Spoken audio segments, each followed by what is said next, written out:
Ubaidillah, putranya Sayyid Ahmad bin Isa. Katanya tidak ada data. Loh, kok bisa gak ada data? Wong itu ijma ulama dan ijma ahli nasab. Kalau Ubaidillah itu anaknya Ahmad. Yang diminta oleh kelompok ini kitab sezaman. Kitab sezaman, teori penetapan nasab itu bukan cuma kitab sezaman. Sama dengan dalil hukum. Dalil hukum itu kan ada 4 hukum fikih: Al-Quran, hadis, ijma, qiyas. Kalau misalnya ada hukum, dicari dalilnya di Al-Quran nggak ada. Memang hukum ini haram, di Al-Quran nggak ada, di hadis nggak ada, di ijma nggak ada, lalu di qiyas ada. Kan diterima hasil qiyasin. Kalau ada salah satu dalil, misalnya qiyas menyimpulkan ini haram, maka nggak perlu menggugat lagi mana dalil Qur'annya. Loh, wong ini memang qiyas dalilnya, kok menuntut Al-Quran? Sama dengan ini, penetapan nasab. Penetapan nasab apa harus ada kitab sezaman? Kitab sezaman bisa menjadi bukti nasab itu memang isbat tetap. Tetapi bukan satu-satunya kitab sezaman. Apalagi kitab sezaman ini belakangan oleh ulama diakui sebagai bukti. Kalau masa dulu bukan kitab sezaman.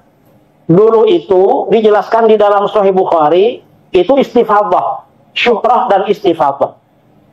Artinya populer dan informasinya ramai. Kalau ini anaknya ini. Masalah Ubaidillah anaknya Ahmad, penduduk Yaman ini sepakat kalau Ubaidillah ini memang anaknya. Dari suku-suku lain di Yaman gak ada yang menyaksikan dan yang tahu mereka kalau Ubaidillah memang anaknya Ahmad. Jadi yang mengakui bahwa Sayyid Ubaidillah ini anaknya Ahmad penduduk Yaman, orang-orang yang ada di situ. Loh, kalau penduduk negeri lain yang memang nggak tahu. Dan itu cukup di dalam penetapan nasab, itu cukup. Coba ya, saya terangkan teori penetapan nasab. Bahwa Rasulullah SAW itu sederhana sebenarnya menerima nasab orang. Ini hadisnya sahih. Ada suami istri orang Arab sama-sama putih kulitnya. Suaminya putih, istrinya putih. Lalu menikah. Setelah lahir anaknya hitam. Akhirnya apa? Suaminya ini lapor sama Rasulullah. Rasulullah, anak saya kok hitam ya? Istri saya melahirkan anak agak hitam. Saya putih, istri saya putih. Gimana itu? Maksudnya gimana? Mungkin bukan anaknya dia gitulah. Nggak terima. Akhirnya apa? Oleh Rasulullah diberi tamsil, ditanya, kamu punya onta, punya Rasulullah. Warnanya apa? Abu-abu. Ada yang warna agak merah, ada katanya. Lo kok bisa? Wong yang lain abu-abu kok itu bisa berwarna merah? Ya mungkin agennya di atasnya ada yang merah. Lalu kata Rasulullah, ya barangkali agennya kamu di atas ada yang hitam. Nurun sama anak kamu. Nah ini artinya kan sederhana kan. Rasulullah gak nyuruh tes DNA. Rasulullah gak nyuruh meneliti. Jangan-jangan istri kamu pernah janjian sama laki-laki lain. Ya, ya sudah, barangkali ini memang agen leluhur kamu ada yang hitam. Ini kan sederhana sebenarnya. Ini contoh. Dan yang kedua, at-ta'nu fil ansab, kata Nabi, termasuk perbuatan kufar adalah menyerang nasab orang lain. Kata Al-Imam Al-Munawi dalam kitabnya Faidul Qadir dan dalam kitabnya Taisir, Al-Imam Munawi mengatakan maksudnya apa? Adalah al-qadah fi fi nasabin sabata bi dhahiri syara'. Ya, nasab yang secara zahir syariat udah sah, menurut ulama udah sah, menurut ilmu fikih udah sah, secara zahir syariat emang dia anaknya dia keturunannya dia, secara zahir syariat udah selesai, itu udah final. Tahu-tahu dibilang oh bukan, dita'an. Itu kata Nabi, ithnani bin nasi huma bihim kufrun, termasuk amalnya kufar. Bahkan Al-Imam Al-Munawi dalam Faidul Qadir ngasih contoh. Ya, misalkan ada orang keturunannya fulan, udah sepakat tuh ulama-ulama semuanya menyatakan iya. Tahu-tahu ada orang datang menyatakan oh itu bukan. Apa kata Rasulullah? Ithnani bin nasi huma bihim kufrun, termasuk min amalil kufar, min khisalil kufar. Nah, makanya belakangan ini lagi rame, ada satu orang Ya, saya sebutlah nasabnya Ba'alawi, sada ala para habaib. Ya, ada orang yang rame gembar-gembor. Ya, saya bicara ini bukan untuk bela diri, lah. Buat apa saudara? Kita para sada ala Ba'alawi nggak butuh pengakuan dari dia. Karena pengakuan itu datangnya udah dari para ulama-ulama besar. Semenjak ratusan tahun yang lalu udah selesai, saudara. Tapi kita kesian kalau sampai ini dilempar ke orang awam yang nggak ngerti ikut-ikutan, akhirnya jatuh dalam dosa at-ta'nu fil ansab. Na'udzubillah min dalik, saudara. Itu nasab secara zahir syariah. Dari dulu udah diakui oleh para ulama. Al-Imamul Janadi udah ngakui, Husain bin Abdurrahman Al-Ahdal ngakui, Al-Yafi'i ngakui, saudara. Kemudian Al-Imam Al-Khazraji dalam kitabnya Al-Iqtul Fakhir ngakui, Al-Imam Ibnu Hajar Al-Haytami mengakui, Al-Khatib Abdurrahman Al-Khatib ngakui, saudara. Kemudian juga Al-Imam As-Sakhawi, ulama-ulama besar, Murtada Az-Zabidi, Al-Imam Asy-Syarqawi, Al-Imam Bakri Syata pengarang I'anatul Talibin, Murtada Az-Zabidi pengarang syarah daripada Ihya Ulumuddin, juga Asy-Syarji Az-Zabidi pengarang Tajrid Sharih Mukhtasar Sahih Bukhari. Saya ngumpulkan Pak Bu, itu pengakuan tentang nasab Ba'alawi atau pengakuan terhadap status mereka sebagai sadah, sebagai asyraf, sebagai husaini. Itu saya ngumpulkan nggak kurang dari 100 referensi dari luar Ba'alawi. Itu ulama-ulama besar dari dulu, saudara, nggak ada masalah.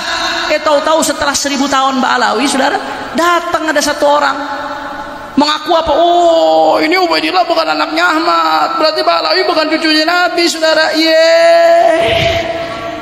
Di sini dia bilang anaknya Ubaid ini bagian daripada anaknya Ahmad bin Isa. Begitu ceritanya. Itu dari ilmu nasab, ilmu sejarah. Ilmu sejarah, kitab sejarah ditulis sejak abad ketiga Hijriah. Abad kedua, Nasabu Quraisy, Tarikh Baghdad. Kemudian di sekitar Yaman itu ada Tabaqat Fuqaha'il Yaman, ada Tabaqat Sulaha'il Yaman, ada As-Suluk fi Tabaqatil Ulama wal Muluk, ada Musallam Al-Lahaji, ada kitab Mir'atul Jinan. Semuanya tidak mencatat keluarga Ba'alawi Abdurrahman Segaf sebagai keturunan baginda Nabi besar Muhammad SAW. Baru ada setelah abad 9. Kalau dari abad 9 sampai sekarang 170 kitab pun ada. Tetapi dalam kaidah ilmu nasab, la yuhtaju bi kasratil masadiri idza kana asluha min marji'in wahidin. Tidak dijadikan hujjah kitab-kitab yang banyak itu apabila kembalinya kepada satu referensi, Al-Burqatul Musyiqah. Jadi banyaknya kitab kemudian yang menyebutkan itu tidak bisa digunakan sebagai dalil bahwa nasab mereka sahih. Tidak bisa. Apalagi bukan kitab nasab. Sedangkan tidak ada kitab nasab di abad 9 sampai bawah yang mencatat nama mereka. Yang ada itu kitab Tuhfatut Talib di abad 10. Kitab Tuhfatut Talib baru mencatat nama Alwi, Sohib Mirbat, Khali Qasam, Mupaki Muqaddam, baru dicatat di abad 10 kitab nasabnya. Kalau bukan kitab nasab, Al-Burqatul Musyiqah itu kitab tasawuf, itu di abad ke-9 Hijriah. Makanya Kiai Nur Ihya itu kereng juga. Kereng itu artinya pelit. Dia itu mengatakan putusnya 651 tahun. Kenapa? Karena kitab nasab yang pertama mengatakan itu ada di 966 Hijriah, kitab Tuhfatut Talib. Dihitung dari 345 Hijriah sampai ke 996 itu 651 tahun. Kalau saya orangnya loman, orangnya baik, enggak kereng kayak Kiai Alwi, enggak kereng kayak Kiai Nur Ihya. Kalau saya memadukan antara ilmu sejarah dan ilmu nasab, menurut ilmu nasab 651, menurut ilmu sejarah 550 tak. Saya ngambilnya yang kecil, putus 550 tahun. Kenapa? Kasihan. Kenapa kasihan? Karena ajaran Wali Songo penuh kasih sayang. Kasihan, terlalu panjang nanti makin sedih kan. Begini aja udah marahnya luar biasa. Ini kita ngomongin putus 550 tahun aja marahnya beneran, apalagi kita ngomong putusnya 650 tahun. Ketiga, dari ilmu DNA. Ini putus dari ilmu DNA. Bagaimana? Karena di dalam kitab Nasab Muqaddimah fi Ilmil Ansab, karya daripada Syekh An-Nasabah Khalil bin Ibrahim Ad-Duailimi, itu sudah dikatakan haplogrupnya orang Arab itu J1. Lihat kitab Muqaddimah fi Ilmil Ansab, sudah ada di sana, Pak. Orang Arab, turunan-turunan Quraisy semuanya J1 kalau tes DNA. Kalau bukan J1, itu bukan orang Arab. Nah, bagaimana dia itu bisa menjadi keturunan Nabi kalau orang Arab aja bukan? Jadi masa depan nih, Pak, hasil tes DNA kayak Ba'lawi ini nggak mungkin lagi dibahas dalam ilmu nasab dan ilmu sejarah tentang dia valid ataukah tidak. Karena masa depan itu ketika ingin menelusuri keturunan Nabi, cukup lihat tes DNA-nya dulu. Oh, tes DNA J1, oke, masuk dalam penelitian. Kenapa? Karena sudah ketahuan orang Arab, garis lurus laki-lakinya. Kalau misalnya haplogrupnya kayak Ba'lawi, G, golep. Kita mau ngapain saja di dalam ilmu nasab, ilmu sejarah, pasti ini ujung-ujungnya putus. Kenapa? Tidak ada kakek bersama antara Ba'lawi dan Nabi Muhammad selama 45.000 tahun dalam ilmu DNA. Kita ini punya kakek bersama. Saya Ki Alawi mengaku sama-sama keturunan Sunan Gunung Jati, pakai mengaku. Itu bisa dibuktikan nanti dari tes DNA. Tuh bagus mau tes DNA, saya tes DNA, ini tes DNA. Nanti kakek bersamanya ada nggak di 400 tahun? Kalau kakek bersamanya ada di 400 tahun, sah mengaku keturunan Sultan Hasanuddin. Kenapa? Karena Sultan Hasanuddin dan kita hari ini itu jaraknya 400 tahun atau 500 ya, 500 tahun. Kalau misalnya pas tes DNA Abdi ya jeung Ki Alawi pas di tes DNA kakek bersamanya 50.000 tahun, nggak mungkin ini keturunan daripada kami ini. Salah satunya pasti ada yang salah dari keturunan Sultan Hasanuddin. Kenapa? Sultan Hasanuddin ada kakek bersama yaitu 500 tahun. Itu cara bekerja ilmu DNA. Pakai dalil haram, makruh, sesat, kafir, nggak bisa. Masa depan akan ditertawakan oleh peradaban. Daripada nanti malu, lebih baik sekarang yang rapih mundur pelan-pelan. Daripada masa depan malu, lebih baik sekarang mundur pelan-pelan. Udah biarin aja itu Ki Imad Dajjal. Kamu mau percaya mau enggak dengan nasab kami silahkan dah. Udah begitu aja udah. Karena kalau enggak begitu semakin dia itu saya mau kemana nggak boleh, saya mau kemana, saya makin terkenal,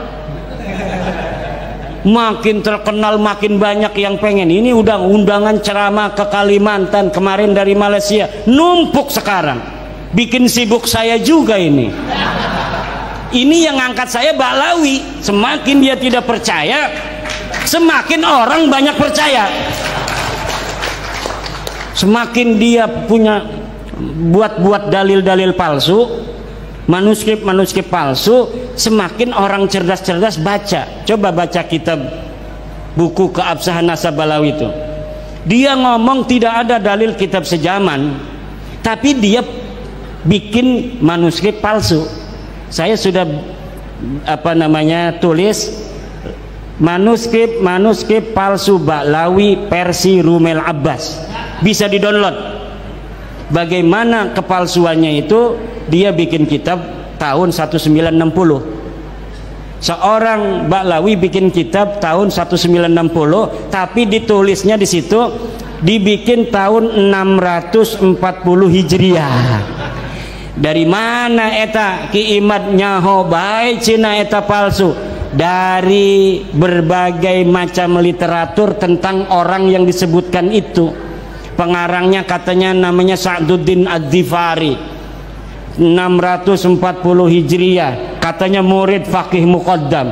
Bagaimana dia jadi murid Faqih Muqaddam sedangkan Faqih Muqaddam tak aya jelmana ge? Tak aya. Ini kita Nusantara, ngomong Bali oke, ngomong Sunda oke, ngomong Jawa kita mah bisa. Ki Alawi orang bisa ngomong Jawa. Ana ning Pulau Jawa orang bisa ngomong Jawa. Usir iki wong ki. Kudu bisa ngomong Jawa. Ini ngomong Jawa nih kayak wong Jawa Osing. Jawa Osing, Jawa Banyumas, Tegal, Cirebon mirip karo Jawa ning Banten. Ning Banten itu Pak, ngomong Jawa 3 kabupaten yang paling banyak. Di kabupaten saya itu Tangerang, mayoritas Sunda, tapi ada 7 kabupaten yang bahasanya Jawa. Tapi Jawanya lucu. Dibawa ke Jawa Tengah, orang Jawa Tengah gak ngerti. Lah saya ngomong Jawa, orang Jawa Tengah nggak ngerti. Ini sebenarnya siapa sih saya ini? Ngomong Sunda lama-lama nggak bisa saya. Ngomong Jawa, tapi ketika di Jawa Tengah, orang Jawa Tengah nggak ngerti juga bahasa Jawa saya. Katanya ada orang Maduranya. Orang Madura ngomong saya nggak paham juga. Orang Bali ngomong, kalau lagi bahasa Indonesia saya paham. Orang Bali ngomong enak didengarnya kan. Ada getar-getarannya itu. Logat Bali itu. Logat Betawi. Indonesia ini beragam, dan Indonesia ini diciptakan dalam realitas keberagaman yang luar biasa. Kekayaan alamnya dan kekayaan budaya dan peradabannya tidak boleh dikuasai selain oleh putra-putri Nusantara. Nahdlatul Ulama sebagai ajaran Wali Songo, pelembagaan ajaran-ajaran Wali Songo di masa lalu, sekarang dipegang oleh Nahdlatul Ulama. Orang-orang NU ketemu dengan orang Kristen itu biasa-biasa aja. Orang NU ketemu dengan orang saudara dari Bali, dari Hindu, dari Buddha, ya seperti saudara aja. Saya punya teman namanya Slamet, orang Magelang. Dulu kuliah ilmu politik bareng. Saya mau berangkat haji kondangan. Biasa kayak orang biasa aja. Nah, kenapa kita orang NU diajari tentang pluralisme, pluralitas sebagai sebuah keniscayaan bangsa Indonesia. Kita diajari toleransi, diajari saling asa, saling asih, dan saling menyayangi. Jadi biasa. Coba orang Wahabi kalau misalnya duduk sini orang Kristen, sini dengan orang saudara dari Konghucu, dia ngegeter-geter, saya masuk neraka ini, saya masuk neraka. Kayak neraka punya dia. Tapi orang NU itu Gus Dur, ya katanya siapa kira-kira yang masuk surga? Ya Romo Magnus Suseno juga diajak-ajak bercanda tentang akidah oleh Gus Dur. Kenapa? Karena klaim-klaim yang tentang sesuatu yang ada di dalam nanti terserah Tuhan, itu adalah hal yang gaib, yang kita meyakini inna akramakum indallahi atqakum wa inna dina indallahil Islam. Itu adalah ajaran kita. Siapa tahu teman-teman saudara kita juga punya ajaran begitu tentang agamanya. Nanti di sanalah Allah Subhanahu wa taala yang akan menjadi hakimnya. Nah, kalau misalnya orang Wahabi enggak, dia yang menghakimi di dunia ini. Ya, ini neraka ini. Tahlil kufur. Ini katanya ngaben ngebanten, ngasih sesajen tuh sama ini. Itu musyrik. Siapa itu yang di atas Gunung Merapi atau Gunung Semeru? Disepak sama Wahabi. Padahal kalau orang NU yang nemu itu langsung dimakan. Nah, Nahdlatul Ulama sebagai pelembagaan ajaran kasih sayang Wali Songo inilah yang menjadi perekat bangsa Indonesia ila yaumil qiyamah. Kalau misalnya NU ini ajarannya kemudian dimasuki oleh ajaran-ajaran yang bukan ajaran Wali Songo, maka keberagaman kita sebagai bangsa Indonesia akan mudah dipecah belah. Kita Indonesia besar, betul, tapi kita dipisahkan oleh lautan. Sumatera dipisahkan oleh lautan dengan Jawa. Sumatera dengan Kalimantan dipisahkan oleh lautan. Sulawesi dan Kalimantan dipisahkan oleh lautan. Maluku, begitu pula Papua, Bali dan Madura. Tetapi kita disatukan oleh kenusantaraan. Kita berikrar, kita beriktikad untuk menjaga tanah air Nusantara ini dalam keindonesiaan selama-lamanya ila yaumil qiyamah. Siapa kita? Siapa kita? Siapa kita? NKRI, Pancasila, Nusantara milik kita. Nusantara, Nusantara, Nusantara. Yang jadi raja anak Nusantara. Tidak boleh ada orang-orang yang bukan putra putri Nusantara menjadi raja di Nusantara ini. Setuju? Ya, caranya apa? Demokrasi ini adalah jalan yang dipilih oleh para the founding father bangsa Indonesia. Agar apa? Agar orang-orang yang bukan Indonesia, yang bukan Nusantara tidak bisa jadi raja di Indonesia. Sejelek-jeleknya anak Indonesia, ini misalnya gini nih, ada turunan Nusantara tuh boga duit, ini ada tuh orang asing dari bukan Nusantara nyalon bareng, ini banyak duitnya. Kira-kira Bapak milih yang mana? Kalau milih ini nggak dikasih duit, milih ini dikasih duit, milih mana? Harus digelorakan mulai saat ini. Apabila terjadi hal-hal demikian, maka yang harus kita pilih, wajib hukumnya difatwakan oleh LBM, kita harus memilih, wajib memilih bangsa Indonesia. Kalau tidak, Pak, demokrasi ini juga membuka celah orang-orang bisa menjadikan raja di negeri kita bukan dari putra putri kita. Ini orang Bali harus hati-hati, jangan sampai yang jadi gubernur bukan orang Bali. Orang Jatim hati-hati, awas yang jadi gubernur bukan orang Jatim. Ini demokrasi harus menghargai daripada tanah di mana manusia-manusia itu ada. Yang harus jadi raja di Jatim ya orang Jatim, yang harus jadi raja di Bali ya orang Bali, yang harus jadi raja di NTT ya orang NTT. Demikianlah seharusnya menurut Ashabiyah Ibnu Khaldun, di mana politik itu di